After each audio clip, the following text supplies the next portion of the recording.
There we go. Everything is working. Mamash. Thank God.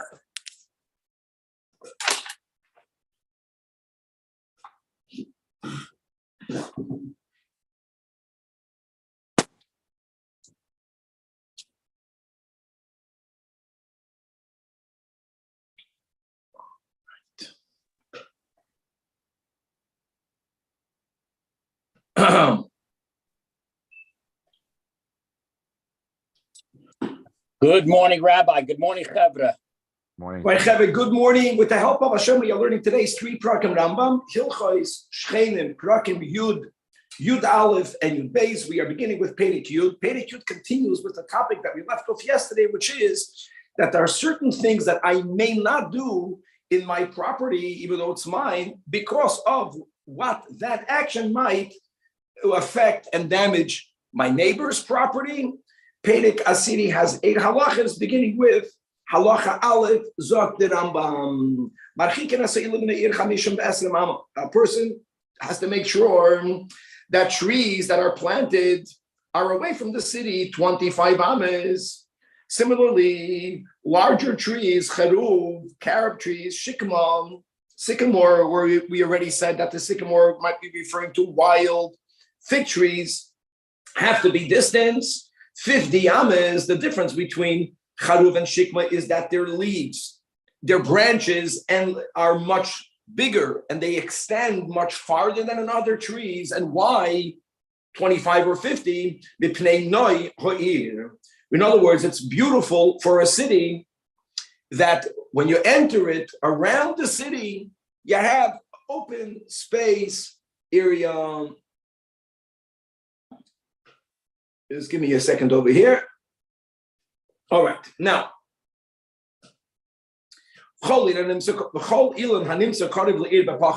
any tree that is nearer to the city, it's so important that you have to cut it down. If a person planted a tree prior to when the city extended that far, the person did nothing wrong. The tree has to be cut down. But since the guy planted the tree beheaded, so then so the people in the city have to pay him for its value. But and we don't know who came first. In other words, if the guy planted a tree out of pocket, but within this limit, then no one has to compensate him. Even when there's a doubt, because of the doubt, he can take the wood that belongs to him, but he's not going to be compensated for the tree. Halacha beis. Marchik goyden kavua mereir chamishim amma. A goyden kavua means a significantly large threshing area. That has to be separated from a city 50 amas. And why is that? Because when a person is going to be threshing and winnowing, and you're going to have all of the chaff flying around, if it's going to be that too close, it's going to damage to the people in the city. And therefore, forget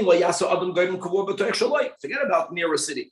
If you have a large field, and you're making your threshing floor within the field, make sure that from each direction you have the 50 amas. Same concept.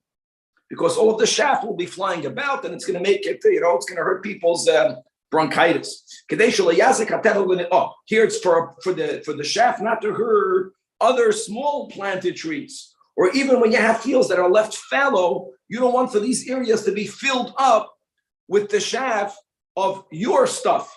Halacha Gimel. Just give me a second over here. New machines, always new machines. Here we go. A person has to leave far away, either carcasses or kvarais. Now, guys, nevelos has a bad odor. A kavod is very inconvenient for a kohen. It makes the kohen's life difficult. He can't go here, he has to go around, so you have to distance it. And bursiki, the location on which leather is tanned, which has a terribly bad odor, also 50 ams. Furthermore, when it comes to a bursiki, more than that. Guys, throughout Shas, every now and then we have the sugyas about ruchos, which is really fascinating, about the different types of winds and the different qualities of where the wind is coming from, north, south, east, and west, you can only make a bursiki to the east of the city because the Ruach Mizrachis is relatively warmer, and it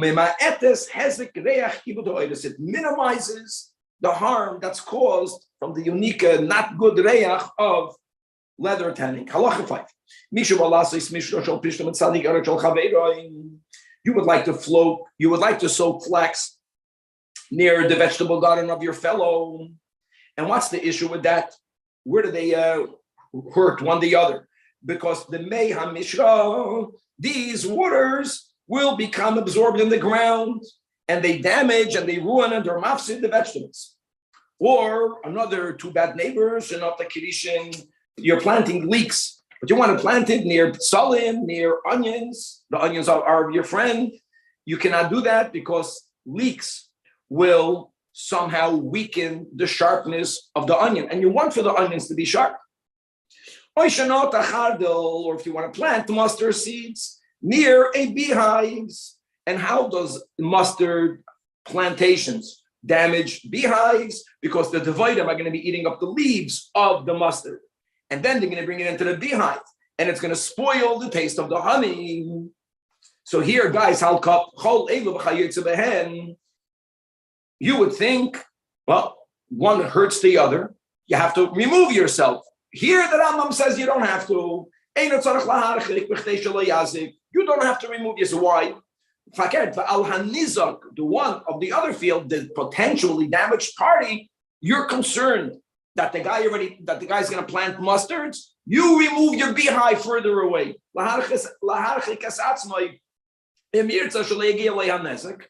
Here we say, hold on, this guy is doing in his own. He's planting whatever he's planting. He's putting the flax in his own field. Here is the line. Direct, indirect. And we're going to have a very good definition of what's direct and what's indirect. And as the Rambam will explain. But in these three scenarios, we say, I don't have to distance myself. If the bees later are going to come into my field and they're going to eat up my mustard leaves, and then they're going to go and bring it back into the beehive, that's something that happened after I planted my mustard.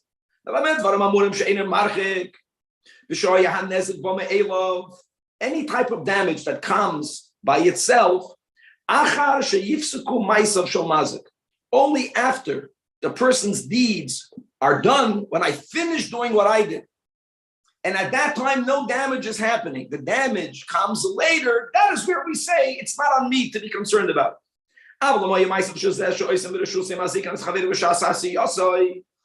when I'm doing whatever it is that I'm doing, if at that time the damage is happening, then we consider it direct.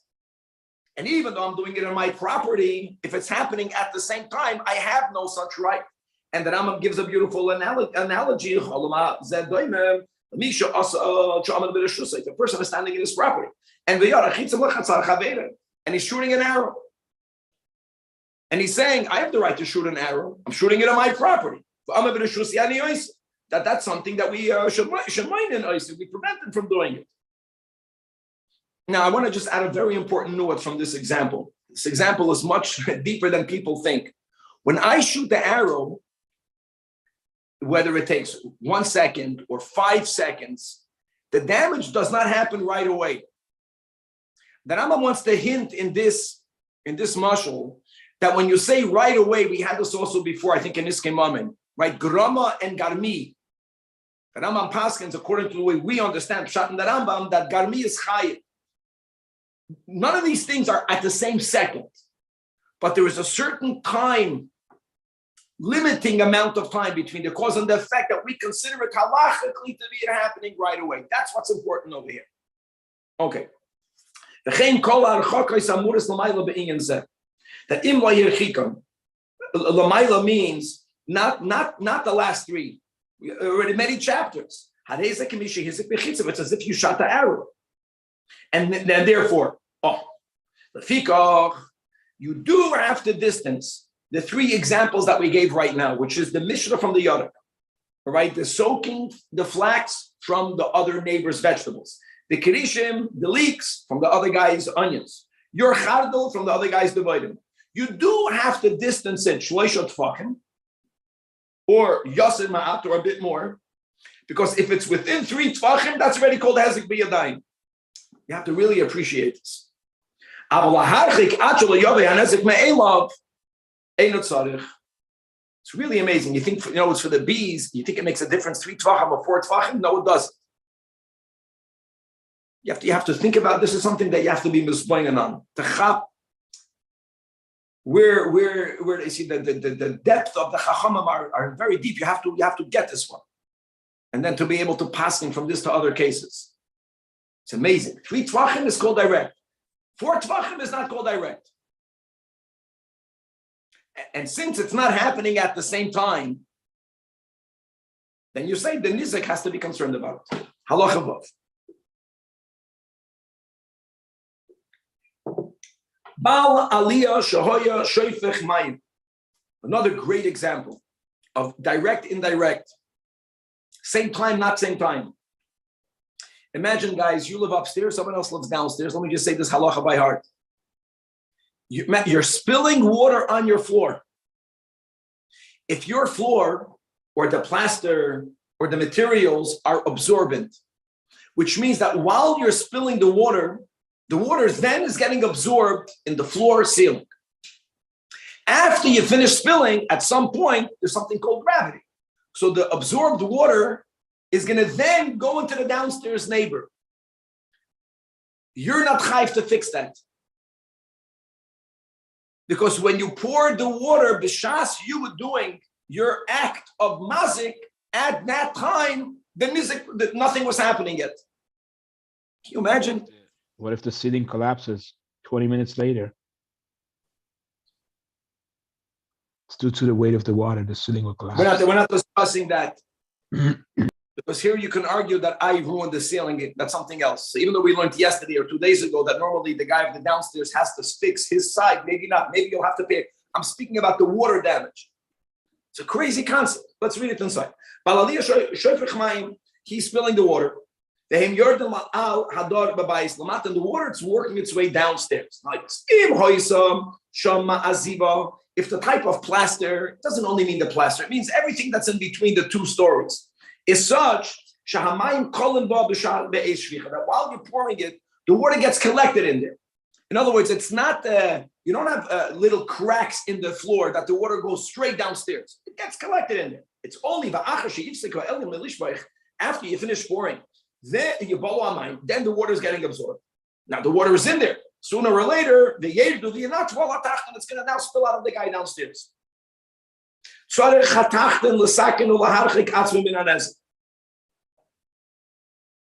Gewaldig. The guy downstairs has to be concerned about it. It's upon him. However, if there's no plaster, in other words, just boards, the way they had it then, and therefore, when you spill the water is going to go straight through the cracks. Then you're mazik bechitzav. Then it's as if you're shooting arrows. And okay,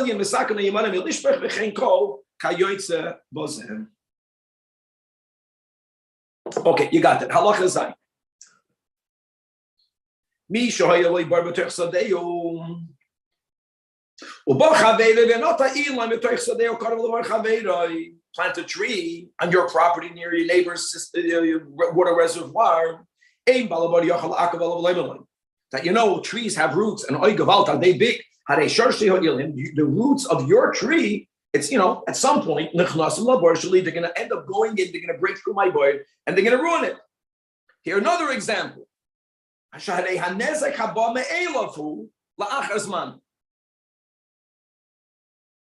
It happens by naturally and over time. When you plant your tree, you have the right to make a water reservoir on your property. I have the right to plant trees on my property. You're digging a void in your property and you discover that the roots of your neighbor is already on your property. First of all, the din is Reuven can cut out those roots, and not only that, it's amazing. He gets to keep it. because those roots were taking nourishment from his property. But if those roots are within 16 amas, even though the roots were in Reuven's property, then we still consider the roots to be property of Shimon. So he gets to uproot. He can take out those roots, but he has to give it to Shimon. Now, does Reuven have the right always to cut out those roots? No. He has the right here because since he wants to make a boil, he can't make a boil because your roots are in my way. But the imen etzorach lachmer boil, the yotzu asheroshim shoshim l'teich sadeyu. There's a very important rule that there's something called sadoim. You know, you don't do that. So like this, Reuven can claim, I don't want your roots to be in the top 3 tfachim of my property. Because when people would plow their property, you know, you don't want the plow to get ruined, to get stuck on roots. That you can take out. The only amount of roots that you can uproot is those that are within the top 3 tfachim. That is a good claim. I want to use a plow. I don't want my plow to get stuck. If it's within the top 3, then you can cut it out. Again, if it's 16 amas further away, you got to keep it. If it's within the 16 amas, you have to give the roots back to your neighbor. But now, the other counter argument is, if you're going to take out his roots, you might ruin his tree. That's not my concern already. And I want to add, when the Rambam writes v'chein, that's the v'chein. How am I right to cut out your roots? Because I'm digging it within my property. If your tree will get ruined, it's going to happen naturally over time. If I cut your roots that are on my property, your tree is not going to wither right now. So that's the whole word that I can do. Like I want to have land that I can plow through. So I have the right to take it out. Is the 16 amos what is needed for the tree to prosper? The 16 amos only has to do with who owns those roots. That's it. Where did he get it from? The Rambam Nishkoyach came in every now and then. Kevin likes asking this question. I'm sure somewhere. I'm saying, does it have to do with the tree living properly or being able to prosper? I think, in other words, the concept I get, Kevin, even though you went into my property with your roots, but they're yours, why do I get to keep it? Because since the roots are so far away from the tree, it's not considered part of the tree, even though it's serving the tree, but it's already mine. Why? What's the magic with 16? For that, God gave us the Torah. Halacha Ches, the final halacha of this chapter. If you plant in your field, gefanim are vines or other trees. Ubahu, no, your guy did it already. Your guy planted. Now you're coming and you want to plant with they also gefanim inside gefanim. You want to plant the same where ilanis beside the ilanis. Here, I came later. I have to distance my gefanim, my ilanis 4 amas. There's a big machlokes. Why the 4 amas? Let's go with one of the understandings. Is because when people work a field, they need to have enough space on their field not to enter their friend's field. And how much space do they need? They need to have the 4 amas. The Eretz Yisrael, these are the words, guys. The land is Pasha, the best land in the world. And because of the land having a certain unique fat, so therefore the roots, they move a lot. They're mispashit a lot. And therefore you need to have 4 amas around it to properly work with it. But on Chutz La'aretz, not as rich. And therefore Yachid ben Gefanim only 2 amas. Ubein Gefanim l'shari lanois, oy bein ilanis li'lanois. This already, no matter where, 4 amas b'chol makom. Now, all of that is when there is no fence demarking the boundary between our sodas. Hoya goder bentayim, if there was such a field, you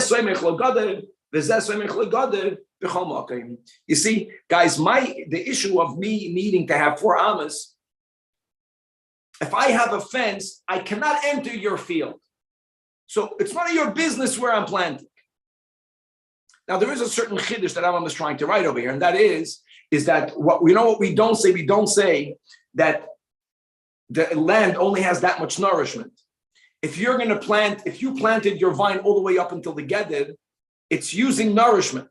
If I'm going to plant it all the way up in there, then one perhaps will weaken the other. That's not a taina. Here, listen, no one is damaging the other. Everyone is planting in their field. That's what the Rambam wants to say. Now, what happens if a tree of your friend is leaning over yours? Same concept, guys. Just like roots. So why would I care if your tree is leaning over my property? The answer would be the only time it gets in the way is that while I am plowing, so you have to push it. See, I know here in the Rabbi Steinsaltz's Rambam there isn't a picture, but you have something called a madeya, right? A goad. And when you're plowing, there's a height to the instruments of plowing on the animals. There's a certain height to it. You don't want the branches to get in the way because then you can't plow properly. So you can cut the branches, clearing up the ear space, which will allow you to pass under it with all of your plowing instruments. Then you will be with a tractor. But if the branches are higher than the height of the tractor, you have to leave the branches there. And when it comes to a charav and a shikma, right, again, like we learned in the beginning of this chapter, here there's something else. You see, the charav and a shikma, they have very long branches. And if your branches go over my property and they're very thick, then they make too much shade. That's another damage. Then I cannot plant underneath it because it's not going to have enough sunlight. So then I can cut those branches. I can cut it all the way up until my boundary. So sometimes you have that today, you're in LA, you have a little backyard. Same thing, you want to have sunlight. When have sun, that's a taina. In other words, if your branches go over my property and it's shaded and I want to have the sun, that's taka where I have the right to cut it down. If trees that are planted near parched fields or near an orchard, right, then always then you can plant, you can cut anything that's leaning or that's something else, because fields that are parched need all the water they can get. And I know that we're not so familiar with dew, but there's something called dew. And if you have branches on top of your land, it's going to prevent the dew from getting there. So that's another time that you can have. Other than these tainas, the point is that since it doesn't do damage, we're moving on to today's second chapter. Now we're learning more about causing a damage. And as we already learned yesterday, that there are times that if I am doing something that could cause damage, but you don't protest, that gives me a chazak, I establish my right to do so. Perek HaChadosa has 7 halachas, meaning with halacha aleph says that now I know that we learned in the beginning of the first chapter we learned today, about a goyden kavua. A goyden kavua has to be distance. A goyden kavua means a big goyden. Here we're speaking about a goyden that's not that big. I don't have to distance it. Okay, I made a goyden, I made a threshing floor. Or I established a Beis HaKisei, where's Radegaba Yalatrim, Oy, Melacha, or any other work, Sheyesh Ba, that it causes avak, dust, afar, or dirt, the Chayotze Behen. So the din is I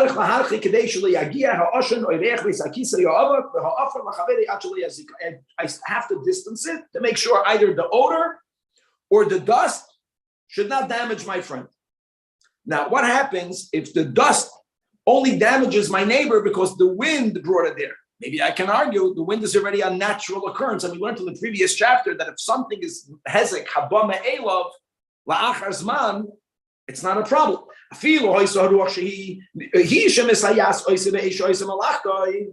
the wind that's doing the damage, and the wind is bringing the afar, or the no'iris apishtan, the loose strands of flax, or the mites, or the shaft, and it brings it to my neighbor. So here still we say, and even if it's happening, in other words, it's not a hezek direct. It's only because of the wind. Since it's a ruach mitzuyah, and again, it doesn't have to be at the same second, we say that I'm not allowed to do it. Now, these are unique. We're going to see how these items, which demand of me to distance myself from you, are unique.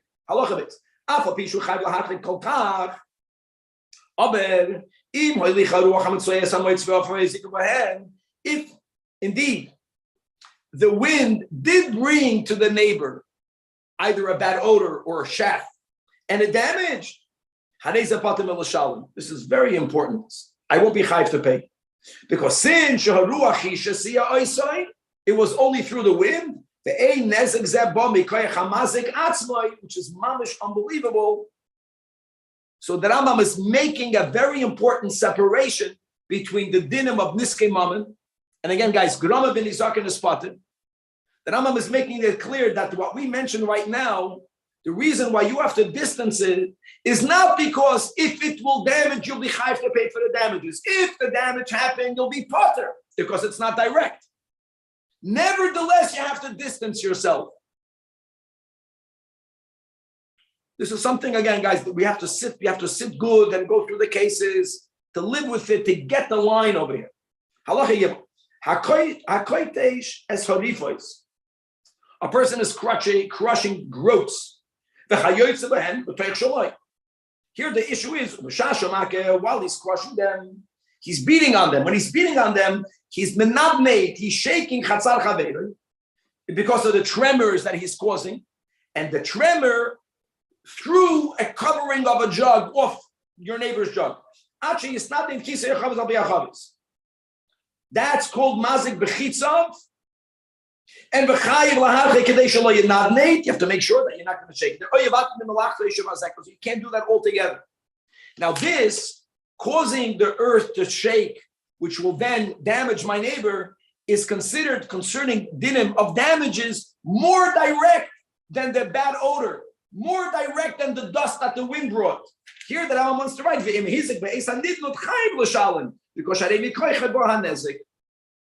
okay. And here a big difference. Again, here you don't need the wind. That's the word. If it came through the wind, it's called hezek al yidei davaracha. Here it did not come through the wind. Halacha dal. Because now we mentioned in this chapter unique, like I told you, the Beis Hakisei, Avak and Afar, but we learned already many things that you have to be mindful about. What happens in loy hirchik if you did not follow the rules? And like we mentioned a lot yesterday, and your friend saw that you did not do what you need to do, but he was quiet. So then you established a chazak. That's what we understand. Why were you quiet? Because you were Michael. Now the Rambam writes a nuance. It has to be clear that this guy was Michael. How do you know that your friend was really Michael? Either he helped you do it, or he told you, good, you can do it. Or he saw you mamish there, not that you heard about it. He saw you doing whatever you were doing without following the prescribed halchaka, and he was quiet. And as we learned above, the nezek, whenever a person establishes the right to perform something that is considered an act of the damage, so then the din is zachaboy. It becomes his right, as we learned many times over the last few days. Here, the Rambam writes, there is an exception, which is this chapter. And we're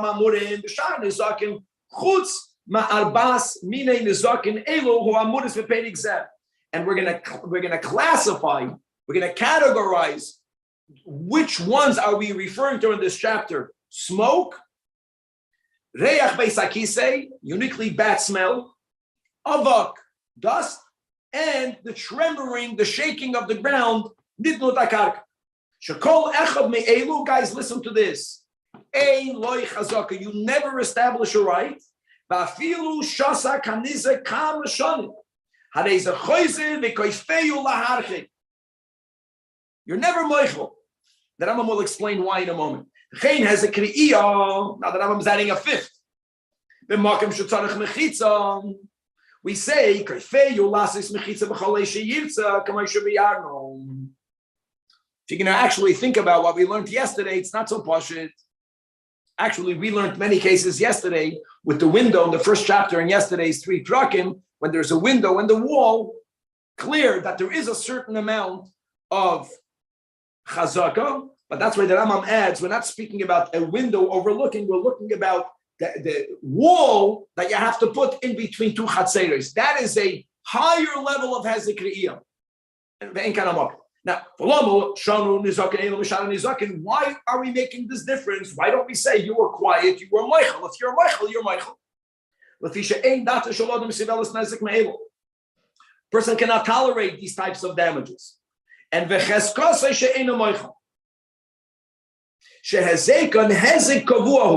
it's any damage that is ongoing, and human nature is that people cannot take it, then they're not Michael. Why were they quiet? At this moment, they were in a very ruchnius mode. They felt a lot of ahava toward their neighbor, could be. But you can't expect of them, they were never really Michael.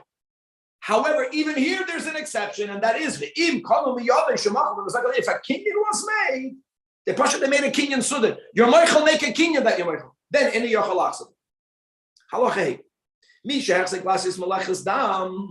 That's the chazak. You're doing work with blood, or you're working with carcasses in your property. Now, what happens when you work with bloody stuff? You're right, you have a chicken, the ravens come, other types of creatures, because of the blood, to eat up the blood. What happens afterwards? Let's say these ravens are they're causing discomfort to your neighbor, either through their koilan, through their sounds, through their chirping, or no, it's an audio, or the pasha, their feet of the birds are filled with blood, and they're going it down, and they're making everything dirty. So like this. Another interesting halach. If the guy is established, right, to be a kaptan, to be this guy is an irritated guy. Don't get him upset. He already has a kaptan vein, or he's sick, which we know when people are sick, they need quiet. Or if the issue is not about the person, the issue is about your produce is getting ruined. You have to stop doing that work. Or go so far away. The Rambam is making this, let's say, into a sixth category. It's mechila does not help. For which we say there is no chazaka. Let me just add a layer, which also means that if you make a kinyan, you'll be good. That we also learned yesterday. That what? That one of them became a craftsman. And what did we learn? What's the problem with that? That people, you bring in traffic and people were not moicha. So again, we learned yesterday, Shadei Yipsiku. However, guys, there's limits to how much traffic people can tolerate. Now, the concept, if you are so successful that people are constantly coming and going, the B'nai Hamavi can say, we can't take it anymore. We were Moichel, we can't be Moichel. But there's a certain amount. The Rambam writes, Lo yechziku v'davar zeh. The yesh lahem b'choles la'akav v'loim and chevre ein onum yicholim nishan, we can't sleep. Again, what makes this different? As the Rambam wrote in Halacha Dalid, shezeh has a kavuahu. It's any damage that's ongoing in nature, like Ashan and Afag, and the Rambam adds Itaka Chiddush, because this is something that's not written clearly, but ubozeh hoidu hagoim. Halacha vav. Mi she'echzik ben ezek she'esh lechazakam. For example, shapasach haloin. And I know chaloin is also an issue of hezek re'iyah, but like we mentioned, the Rambam wrote in Halacha Dalid, the makam should tzarech mechitza. This is not a mechitza issue. Oy hever amasamayim, oy lahirchik mashur oy laharchik. Right? In the cases where you will create a established right because he was Michael, what happens if there is a machloikas whether he was Michael? But you told me I can do it, or you clearly told me you're Michael after you saw what I'm doing. Post facto, pre facto. The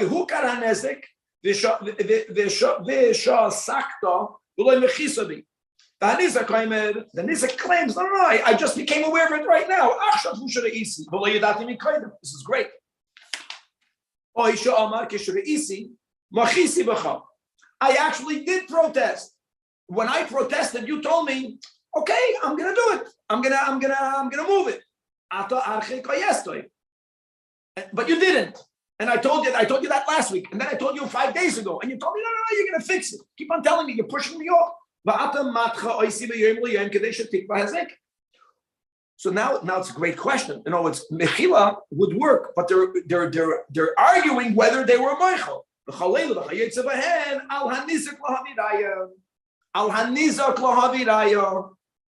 In other words, guys, he allowed him to do it. If he allowed him to do it, we presume he allowed him to do it.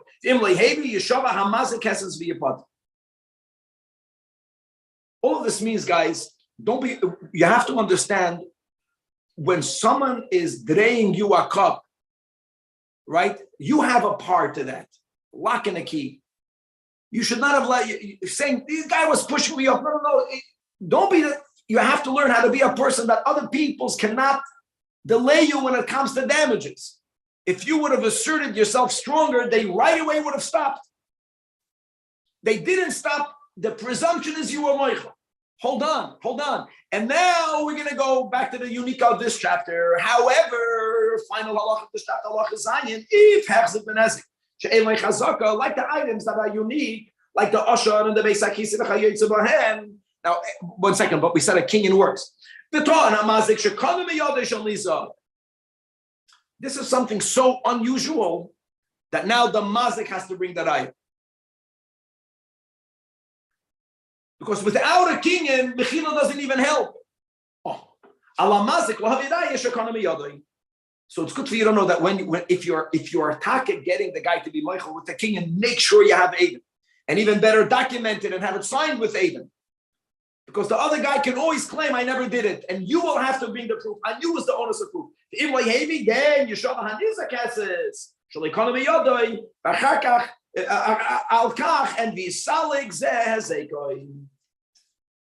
beautiful. And moving on now to today's third chapter, the 12 Perek Shnei Masar. Now we are beginning with what someone just mentioned is called the first right of refusal. These are Gevaldike halachas. There's a din of bar metzra. As we'll see how the Rambam applies it in two different cases. He goes from one scenario, which is more limiting, and then he widens it into a much greater application. And let's dive into it right now. Perek Shnei Masar has 17 halachas. That's today's relatively larger chapter, beginning with halacha aleph, says the Rambam. So he opens up the topic of bar metzra with this: ha'achim oy hashutfin, brothers or partners. They are dividing a field. Each one is taking their part. Now you have to first understand that when you divide property, it's not always about the size, it's also about the quality. Now, in a case where the entire property, all of it has the same value. In other words, the quality is equal. And in such a case, let's say the brothers are 50-50 owners. How would you make a division? 50% of the size of the shetach. This is important, guys. In this case, now that they made, portion A, portion B. Who's getting A, who's getting B? So one of the two brothers says, portion A, give to me. Why? Because I have near portion A, mamish dear, another property. Owning two properties together is very advantageous. It helps you with the shemirah. It helps you with it adds to the value. When you want to work the land, you just go plow right over. Everything is easier. Why? Samuch means, we'll see at the end of this chapter, it has to be mamish samuch. Not because it's a block closer. No. It has to be congruent. It has to be touching. So in this case, the Rambam says, Shoymin loy, you listen to this brother or to this partner, and you compel the other one to do that. The other is guys making an issue out of it is called midas sedoim. So it's both parcels are mamish the same. That's what's very important. So why would he benefits because he has a neighbor. You're not a neighbor. He gets that. However, if one part is better, now the Rambam gives examples of better. Better because the soil is richer. Better because there's a river. The river's towards the east. So, the half towards the east is closer to the river, and not even touching the river, closer to a highway, any type of advantage. Now, before we speak about them arguing who's getting what parcel, let me push a common sense question. When you have a piece of land and it's an acre, right? But the part to the north is more valuable than the part to the south. When they're going to divide it, they're not going to divide the shetach equal. The way you compensate is that the part that has greater value, you make a smaller portion out of it. The other part with not such value is made into larger. That's the way you make them both equal. There's compensation. I want to tell you something amazing in halacha. Which part is better? It depends. For every type of person, for one person, he'll say that for what I want to use the land for, I would rather more shetach. I would rather more land. I'm only using it to dry stuff out. It's here, each yesh bozeh, masha'ein bozeh, on each side. Now, and therefore, since one is better than the other, the land is not all equal. You have to make an evaluation where it's called hayafa keneged hara. In other words, whatever is considered in the market ra will be made bigger. And now the same thing. So one of the two brothers wants a specific part because it's adjacent to his property. Grant me my portion here. We don't listen to him. It has to be done with a goydel. Why? Because the other party can claim, listen, I know it's better for you to have it near your property. It's better for me because I consider this the better of the two.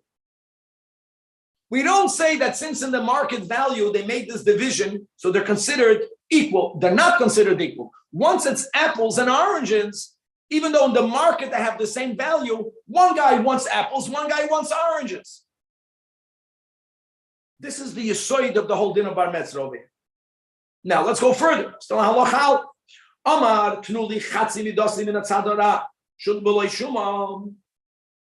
Even if the guy says, I will take what was considered to be the worst half. How do I know it's considered the worst? Because more of it was made.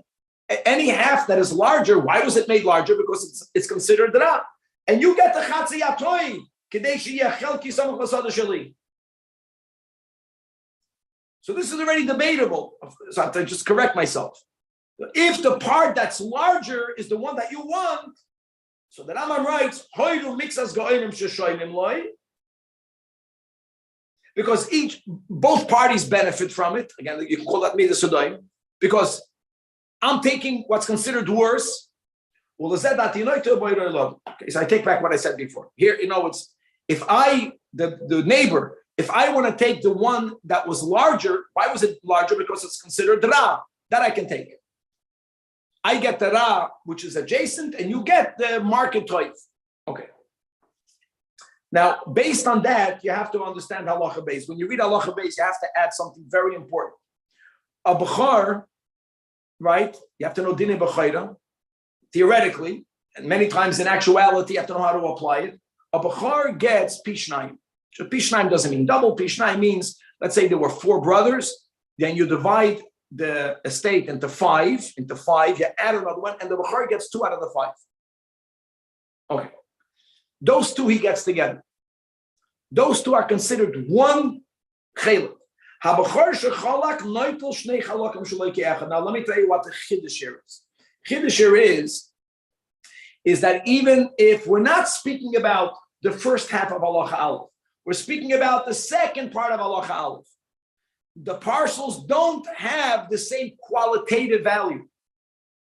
And we learned in halacha aleph that if they don't have the same type of qualitative value, there's no din of bar mitzvah. The bechor will get them both together because it's considered one division. However, so the din is that in a case where a person marries a woman and God forbid he passes away and he has no children and he leaves a widow and one of the brothers does yibum to her, right, the option of yibum, so the possessions of the brother who passed away will go exclusively to the other. So now, no one passed away yet. Happens that after all of this, the father passed away. Now they're going to be yoidish. The Yavam now is going to get his chelik and his brother's chelik. So he's also getting another portion, a pishnayim, but we don't view it the same way. These are two different halakim. He has no right to demand for him to get it together if we're speaking about types of properties like in the second half of halacha aleph that are not equal in quality. Listen, if you got lucky through the greidel, good for you. Then you're going to get into two separate places. I want to add something important. All of this is only when we are speaking about lands like they are in the second part of halacha aleph. If all of the properties are mamish equal, every portion is of the same size. Even the Yavam will demand to get it together. Because again, why is Gorle is being needed, Rabbi? Because that's the way people did it when they have a chalukah. What they do, Yakir, is first you have to have an independent assessment, right? Of how do we divide the father's estate fairly. The father has 3 sons and he left 3, whatever. You have to make, the division is made through experts. But once we have 3 parcels, which brother gets which one? If they all come to an agreement, you don't need a goydel. But it happens that they're not in agreement. Think, what do you do, Taka? You make a goydel. Okay, thank you. Halacha Gimel.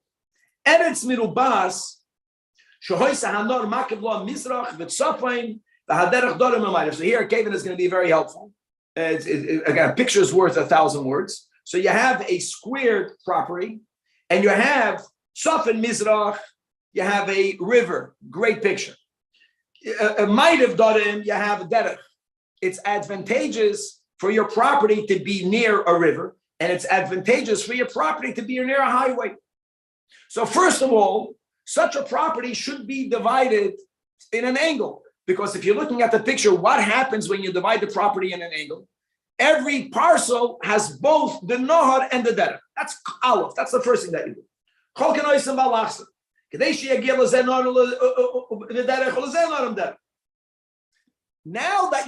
Now we say that each half is equal. Each half is equal. So therefore, the one, the top left, the bottom right,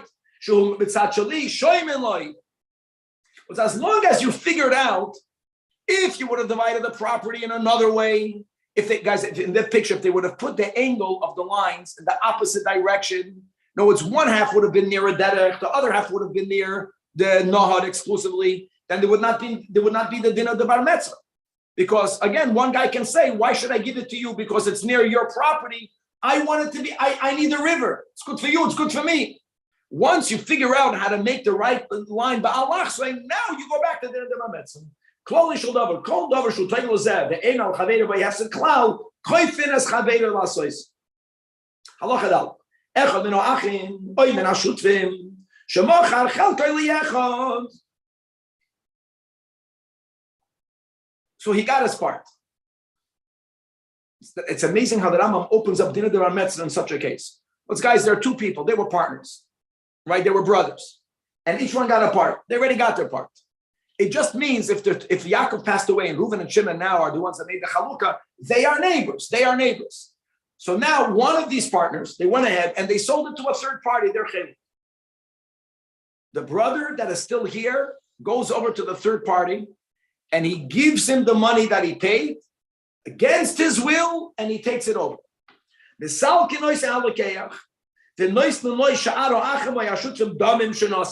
course, he has to be compensated, and they get him out.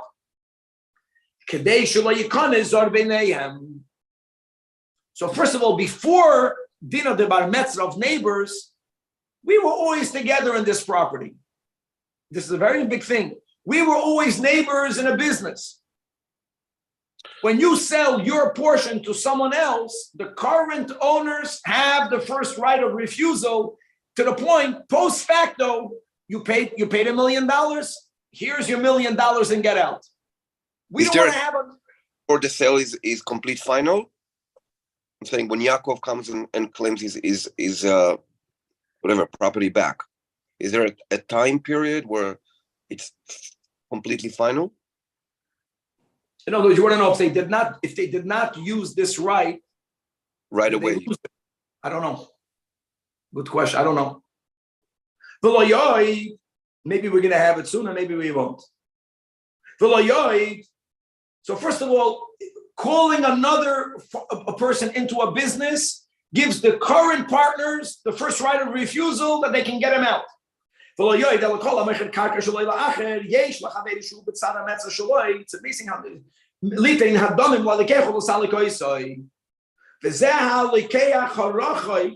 we view the guy that bought it as if he was only a shliach of the Ben HaMeitzah. It's not that he bought it and we're kicking him out. We view him as the shliach of the neighbor. Bein shemachar hu, bein shemachar shluchei, bein shemachar. It doesn't matter who did the sale. The non-neighbor is lachatchila viewed like a shliach of the neighbor. Yesh v'edin ben hametz. And afilu hayelekech tamot chacham. Number two, he's a shachen. Guys, obviously shachen doesn't mean next door. If not, he's the balmeitz. It means he's a non-immediate, but he's a neighbor. And he's a relative to the moich. Uben hametzar is an amaretz. Rachik means he has no family connection. Ben hametzar koidim. Umesalek es lekeach. And the davar zeh mishum shenemar. Not only because of koif and albida sudim. Here we're having a unique pasuk. It says va'asisa hatoy v'hayosher. You shall do what is just and what is good. This is what the Chazal refer to, directed to. Amru chachamim hoyil v'hamecher echatu. No, the sale is fundamentally the same. Not getting more money from one over the other. Toiv v'yosherhu sheyikna makim zeh hu the ben hametzad. For him, it's a lot better than yosem min harachai. Now let's extend this. And if Kevin can put up a couple of pictures. Ho you b'nei hametzad rabim. So let's go in the picture to the right. The field that's being sold is the field in the center. If it's surrounded by four sides, so then this right, which we call Dina de Bar Metzra, goes to the Uven, Shimon, Levi, and Yehuda. And if you look at the picture, when you divide the field as he made the picture with the X, everyone will get an equal share near theirs. Which you have to figure out how to make it equally toiv v'yosher for all of the neighbors. Kulam zeichen b'zu asod mekeres, and it will be divided lefi minyanam. And the reason why the Rambam wants to write lefi minyanam is because Kevin showed to the picture to the left. See, sometimes in the picture to the right, you can show them both together. Every neighbor has an equal amount of a boundary. Every boundary is of the same size. There's another scenario where the guy in the top, the guy in the bottom, the guy to the left, right? They have a full boundary with the middle field that was sold. But to the right, you have two people. Say that. So indeed, make the X, as you can see in the picture, and then divide the X into two. You have to see this with pictures. Point is, you can always make, according to how much do you neighbor your field, how much shetach do you neighbor your field, that is that is the amount of the field that you will get. If it knows them cool down like now, when do you say that all of the neighbors have the right of Ben Metzah? It's they all come together. No, it's one guy bought the field in the middle. Chaim Yankel bought the field in the middle. Reuven, Shimon, Levi come and tell you, how do you do to give it to us? So then they all get it. But what happens if Chaim buys the piece in the middle and only Reuven comes first? Reuven got rid of the guy in the middle all by himself. Now Reuven owns it all. Some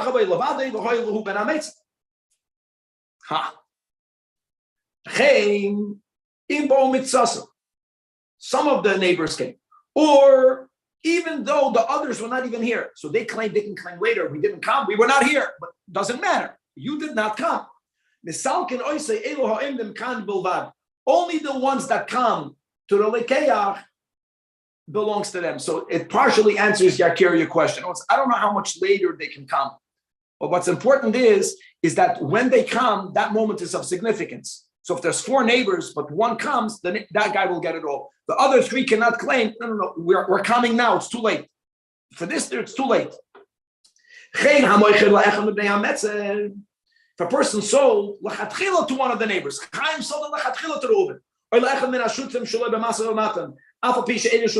as we began, the Rambam introduced this, that was so beautiful in Halachah Daled. Forget about land, guys. When two people are partners, one of the partners sold his share to another party, the original partner gets it back. Because if you're selling it, sell it to me.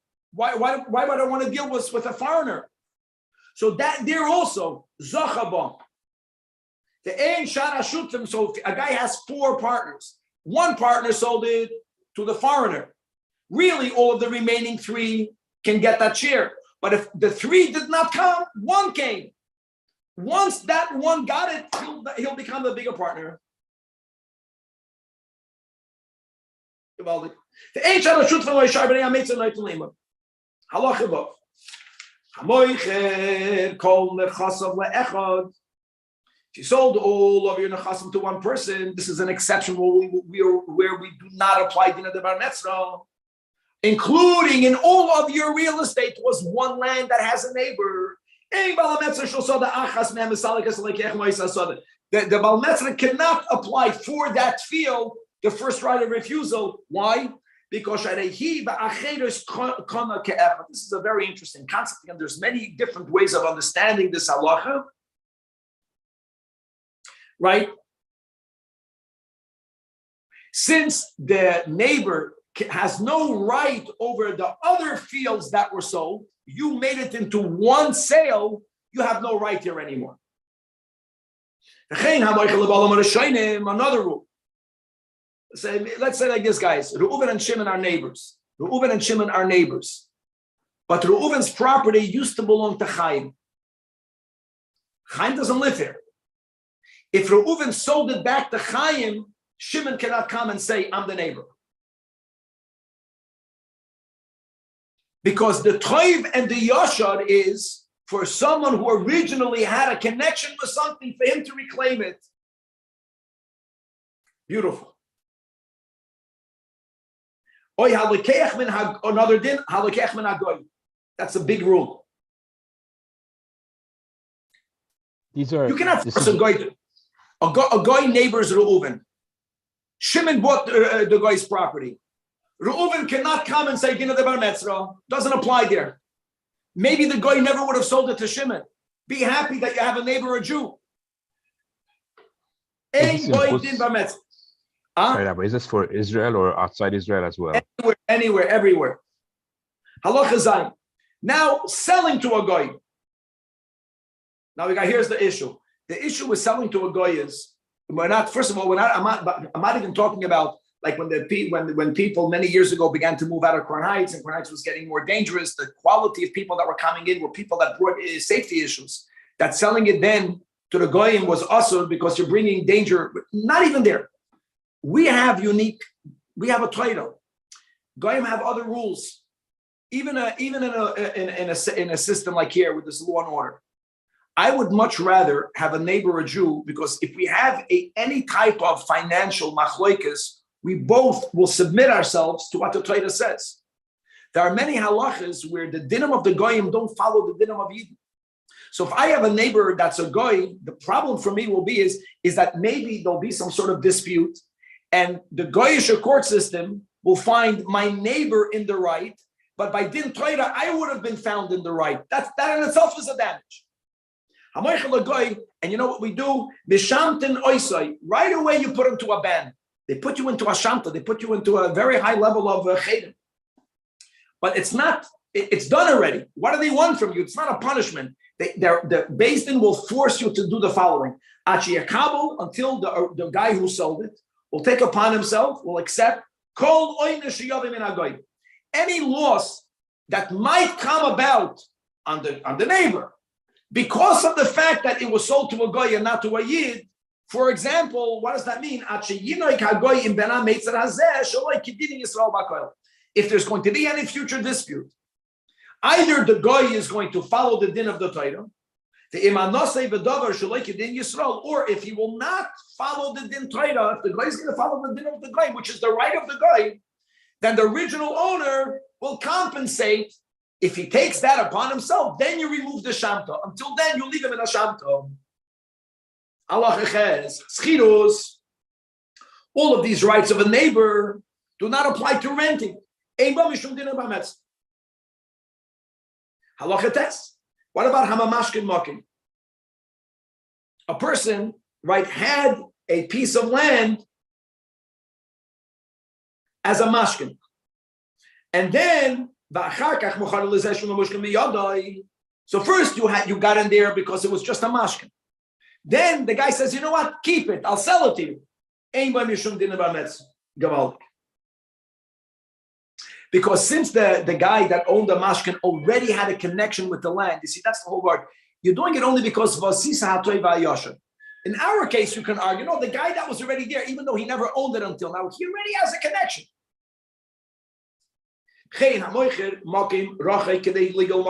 There's certain types of sales that the Torah says the seller, when he's under a certain type of duress, doesn't have to sell it to the neighbor. Because if you would have to first sell it to the neighbor, that in itself might make the sale longer. It's going to prolong the closing date. The moment the moicher was under a pressure that demanded for him to sell it sooner than later, we never applied Dina de Bametz. Now, what's the type of pressure? Either sometimes, you lose capital. But if a person used to own two properties and one that was closer to his house, he lost. To get it back, he has to pay the banks, he has to pay whoever. He needs money right now. And he's selling a property of his, but he's doing it because the property that he's selling is farther from him to buy back that which is closer. Or because he's under pressure to pay taxes, and that's a pressure. IRS is after a person, God forbid. Someone died. You have to get money right now. To feed the obligations of supporting your wife and your daughters. We're speaking about the Tanai Ksuba. Didn't mess it at all. Whoever bought it. Why? These people are under pressure to sell it to pay Godol. Now, if they would be bound by him, you got to sell it first to the neighbor, then they're not going to find a purchaser. Because the purchaser is going to say, why would I buy it when I know that later the neighbor is going to get rid of me? The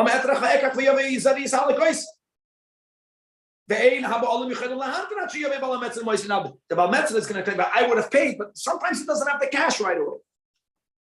See, the beauty of the Balmetzer is that whoever bought it, and later you're in the Masalik. So now let's go. There's a machlekes about this itself. The buyer says, no. You told me when you were selling it, you're selling it to pay taxes. Yud is a very big deal halacha. Oh, you're telling me? Huge. Yeah, correct. Huge. It changes everything. I agree with Yakir. Yeah. But now, what happens if there's a machlokes about this? So the Lekech says, no. I know.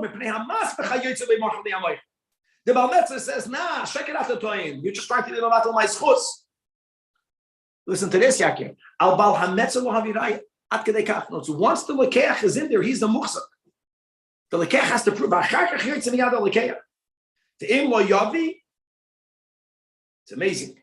The Lekech has to swear, midrabanan, I was told it was being sold under duress. I want you to know, Bastam, most people, when they sell, they don't say they're under duress. Just to know, when you say you're under duress, when a guy says, I'm selling it to pay taxes, in life, unfortunately, people take advantage from the guy that's down. It's not so good for him to say that. But if it was known, then he gets to make that claim. Yeah, kid. You would think המוציא מחברו עליו הראיה. But who's the muhsik by karka? That's the whole chiddush.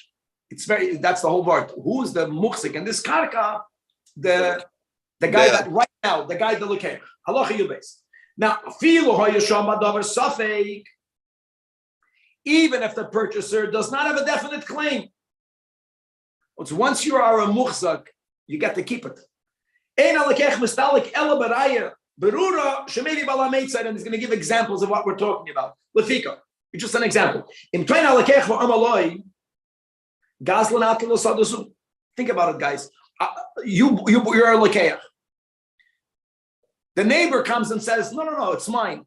You tell the neighbor, you're not even a neighbor. You're not even a neighbor. The land that you have right now is not yours. That stalls it. Or you're there. You're just a sharecropper. You're only a renter. Or someone gave it to you as a mashkin. Point is that the lekeach is putting a question mark on your ownership. He has that power. Another day.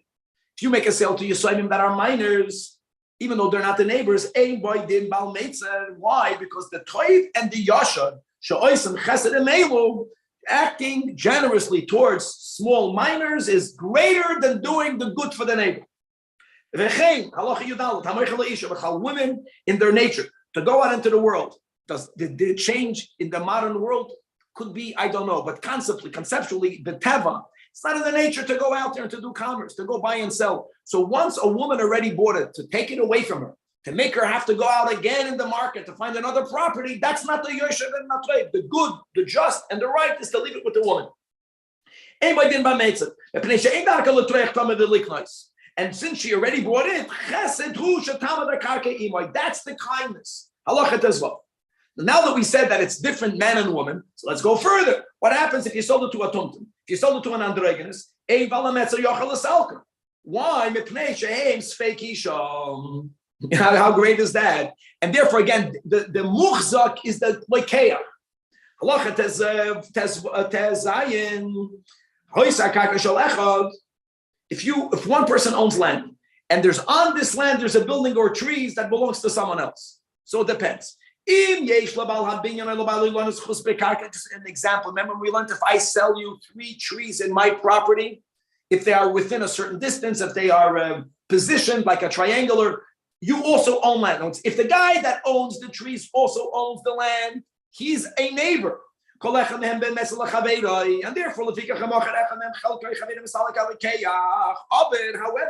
if